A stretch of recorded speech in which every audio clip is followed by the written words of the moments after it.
অনেক মহাজন আছে ভালো কাজ চায় কিন্তু ভালো রেট দিতে চায় না। গ্রেড বিমের কিছু সঠিক নিয়ম কারণ আছে। যেমন এখানে দেখেন বিমে কিন্তু সবগুলো টলি লাগানো হয়েছে। আসলে আমরা যদি এই বিমগুলোতে যদি আমরা টলি না দিয়ে আমরা যদি হচ্ছে নিচে যদি ইটের সোলিং আমরা যদি দিলাম হয়, তাহলে কিন্তু এখানে মহাজনের কিছু ইট বেশি লাগতো, মহাজনের কিছু খরচা বেশি হতো। আসলে আমরা একটা যখন কাজ করি অবশ্যই একটু মহাজনের দিক ভেবে কাজ করা উচিত। আর একটা বিষয় বলি আমি, মহাজনদেরকেও অবশ্যই একটা কন্ট্রাক্টরকে ভালো রেটে কাজ দিতে হবে। অনেক মহাজন আছে ভালো কাজ চায় কিন্তু ভালো রেট দিতে চায় না। অবশ্যই ভালো রেট দিতে হবে। আপনারা যখন একটা কাজ শুরু করবেন একজন কন্ট্রাক্টরকে অবশ্যই আপনারা একটু ভালো রেট দেওয়ার চিন্তা ভাবনা করবেন। তাহলে সেই কন্ট্রাক্টর আপনার কিন্তু কাজে কখনোই আপনার ক্ষতি করতে চাবে না, মানে আপনার কোনো মাল মেটেরিয়ালস কখনো আপনার বেশি লাগাইতে চাবে না। যাই হোক, এটা একটা পর্ব গেল। এখানে দেখেন আমরা এই যে গ্রেড বিমের যে আমরা গ্রেড বিম সাজানোর কাজ করতেছি।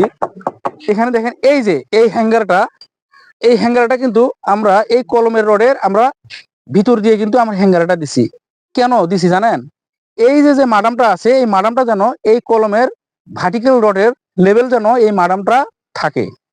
তাহলে কিন্তু কখনোই আপনার এখানে এই যে এই বিম ছাড়ি দেওয়ার পরে কখনোই আমরা যখন বিম ঢালাই দেবো এখানে কাভারিং এর কোনো সমস্যা হবে না। আর বিমের মাঝখানে অবশ্যই এইরকম একটা রিং দিয়ে দিবেন। আপনাদের যদি বিমের সাইজ যদি বড় হয় সেক্ষেত্রে আপনারা দুইটা দিয়ে দিবেন, আপনারা তিনটাও দিতে পারেন। আমাদের এখানে বিম হচ্ছে 15 ইঞ্চি, আমরা এই জন্য একটা রিং দিয়ে দিছি। এবং নিচে আমাদের একটু জায়গা আমাদের হচ্ছে কলম থেকে একটু হাইটে আমরা তলিটা লাগাইছি, এই কারণে আমরা কিন্তু নিচে একটা রিং দিয়ে দিছি। তো আপনারা অবশ্যই এই কাজগুলো একটু গুরুত্ব সহকারে করবেন।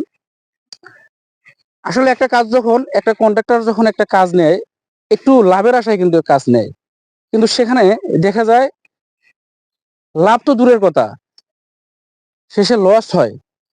তো অবশ্যই আমি মহাজনদেরকে বলবো আপনারা যখন একটা কন্ট্রাক্টরকে কাজ দিবেন অবশ্যই আপনারা ভালো রেটে যদি কাজ দেন আপনারা কাজও ভালো পাবেন।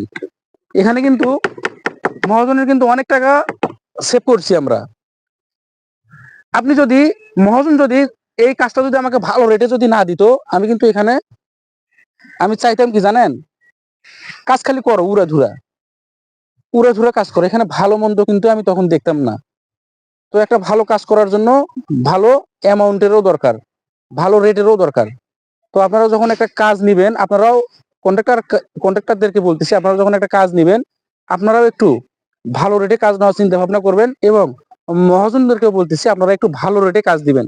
তাহলে আপনাদের কাজটা কিন্তু ভালো হবে এবং সুন্দর কোয়ালিটি সম্পূর্ণ একটি কাজ হবে। আল্লাহ হাফেজ।